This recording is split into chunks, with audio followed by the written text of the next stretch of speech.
6:19. Do not lay up for yourselves treasures on earth, where moth and rust destroy and where thieves break in and steal. Undertaking, Job said, "For indeed I know that my rebuke is out of my hand, and his hand has become heavy over my moaning. But who is it that may know that I might find him, and that I might come to the end of the matter? I might speak judgments for myself, and with my mouth I shall lift up reproofs. Then I may know the cure which he shall speak to me, and then I may perceive what he shall report to me. If in much strength he shall come upon me, so then he shall not treat me with intimidation. Truth and reproof are from him, and may he bring equity unto my end. For at first I shall go, and no longer am I.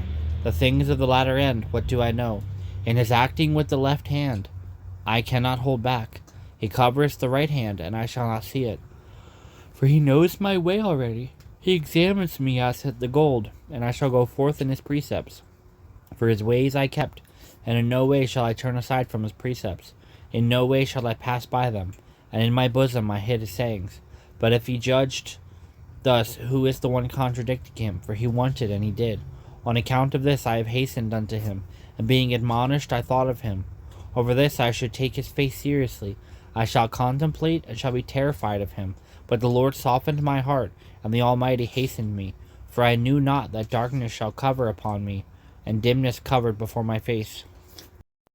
Why did the seasons not escape notice by the Lord? And the impious passed over the border, seizing a flock with shepherds, and a beast of burden of orphans they took away, and oxen of widows for security. They turned aside the disabled from the just way, and with one accord the gentle of the earth was hidden. They resulted as if donkeys in the field, going forth from me on their own action. Their bread for the young is delicious, and they harvested a field not being their own before its season. The disabled worked the vineyards of the impious without pay and without eating.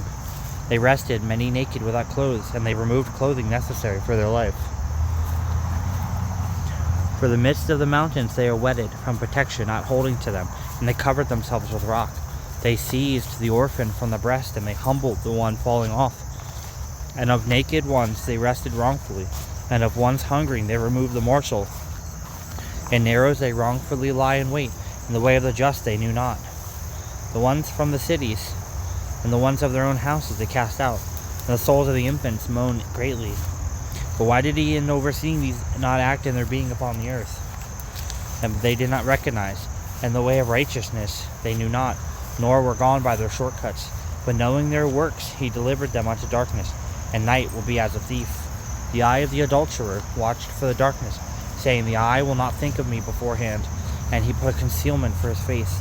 A darkness he dug through houses, and by day they seal up themselves.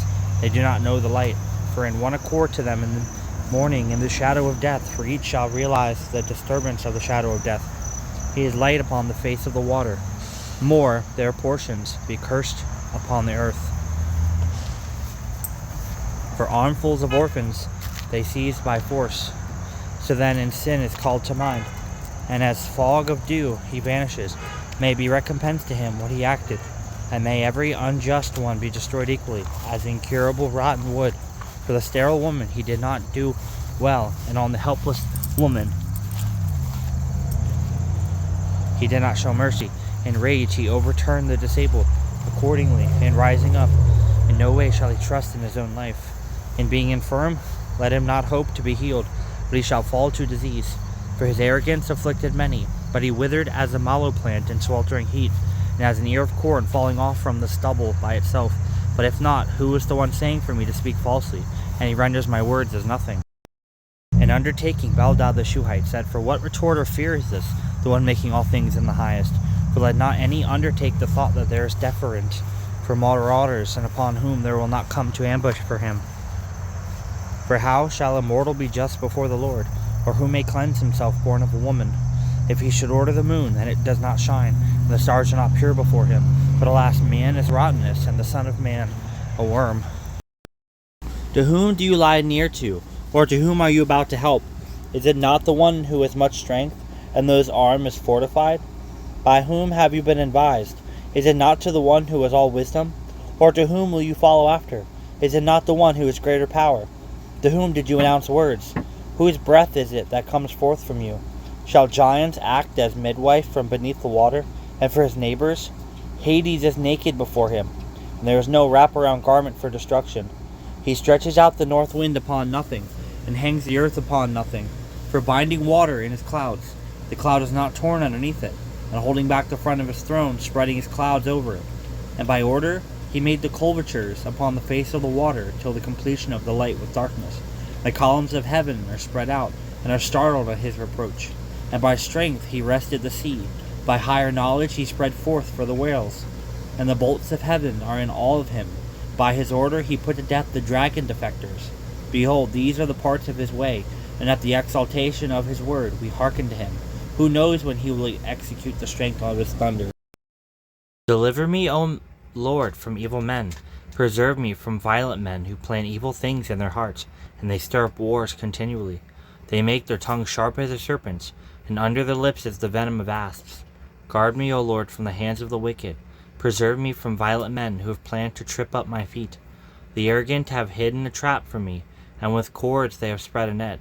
Beside the ways they have set snares for me. I say to the Lord, You are my God. Give ear to the voice of my pleas, for mercy, O Lord. O Lord, my Lord, the strength of my salvation. You have covered my head in the day of battle.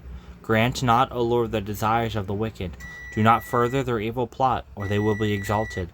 As for the head of those who surround me, let the mischief of their lips overwhelm them. Let burning coals fall upon them. Let them be cast into fire, into miry pits, no more to rise. And let not the slanderer be established in the land.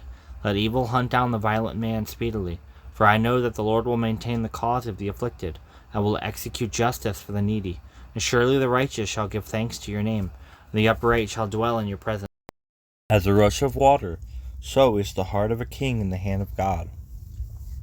Wherever wishing he should not, there he leans in. Every man appears just to himself, but the Lord straightens out the heart. To do just things and to be truthful are more pleasing to God rather than a sacrifice of blood. A high-minded man is bold-hearted in his insolence, and the torch of the impious is sin. The thoughts of the vigorous are in plenty, and everyone hastening is unto less. The one producing treasures by a lying tongue pursues vanity, and comes unto the snare of death. The ruin of the impious is welcomed as a guest, for they do not prefer to do the just things. To the crooked ones, God sends crooked ways, for his works are pure and straight. Better to live upon a corner of the housetop in the open air, than houses being whitewashed with injustice in a profane house. The soul of the impious desires evils, and shall not be shown mercy by any one of men. With the penalizing of an unrestrained man, the guileless man becomes more clever, but by perceiving a wise man will receive knowledge. A just man perceives the hearts of the impious, and he treats the impious as worthless in their evils. The one who shuts up his ears to not heed the weak, even himself shall call out, and there will not be one listening. A private present prostrates angers, but the one sparing gifts shall raise up strong rage. It is with gladness for the just to have equity, but a sacred man is unclean by evildoers. A man wandering from the way of righteousness shall rest in the gathering of giants. A man lacking loves gladness, being fond of wine and oil and wealth. And the rubbish of the just is a lawless man, for upright one's a lawbreaker. Better to live in the wilderness than with a wife being combative and talkative and prone to anger. A desirable treasure shall rest upon the mouth of the wise, but foolish men will swallow it. The way of righteousness and clarity should find life and glory. A wise man mounts against fortified cities, and demolishes the fortress upon which the impious relied upon. And the one who guards his mouth and the tongue carefully keeps his soul from affliction. A bold and self-willed, ostentatious man is called pestilent, and the man who resents is a lawbreaker. Desires kill the lazy, for his hands resolve to not do anything. An impious man lusts evil lusts the whole day, but the just one desires mercy, and he pities unsparingly. Sacrifices of the impious are an abomination to the Lord, for even they bring them unlawfully. A lying witness shall perish, and a man who is subject will speak guardedly. An impious man impudently stands in front, but the upright man himself perceives his ways. For there is no wisdom, there is no courage, there is no counsel to the impious. A horse is prepared for a day of battle, but help is by the Lord. But thou, Israel, art my servant, Jacob, whom I have chosen, the seed of Abraham my friend, thou, whom I have taken from the ends of the earth, and called thee from the chief men thereof, and said unto thee, Thou art my servant, I have chosen thee, and not cast thee away. Fear not thou, for I am with thee. Be not dismayed, for I am thy God. I will strengthen thee, yea, I will help thee, yea, I will uphold thee with the right hand of my righteousness. Isaiah 41, 8-10. John Ripon was a Baptist pastor in England for more than 60 years, leading the New Park Street Chapel that would later be pastored by Charles Spurgeon. While he was still in his 20s, Ripon published a selection of hymns from the best authors intended to be an appendix to Dr. Watts' Psalms and Hymns. One of the songs introduced in that collection was How Firm a Foundation, drawn directly from God's promises to guide and guard his children. Several different people have been suggested as the author, but while the origin may be clouded, the words are wonderfully clear. How firm a foundation, ye saints of the Lord, is laid for your faith in his excellent word. What more can he say than to you he hath said, to you who for refuge to Jesus have fled? The souls that on Jesus hath leaned for repose, I will not desert to its foes. Thou soul, thou all hell should endeavor to shake, I'll never, no never, never forsake. As people struggle with the trials and tribulations of life, having God to turn to makes all the difference. And according to one report, Isaiah 41:10 was the most searched for verse of Scripture during 2025. There is no shortage of reasons for us to flee to God for help. Yet, too often we try to make it through the world on our own strength. Instead, we must lay our burdens down at his feet and live in the strength and the power of his faithful promises. For no trial we face takes God by surprise, and his faithfulness ensures we will never face troubles alone.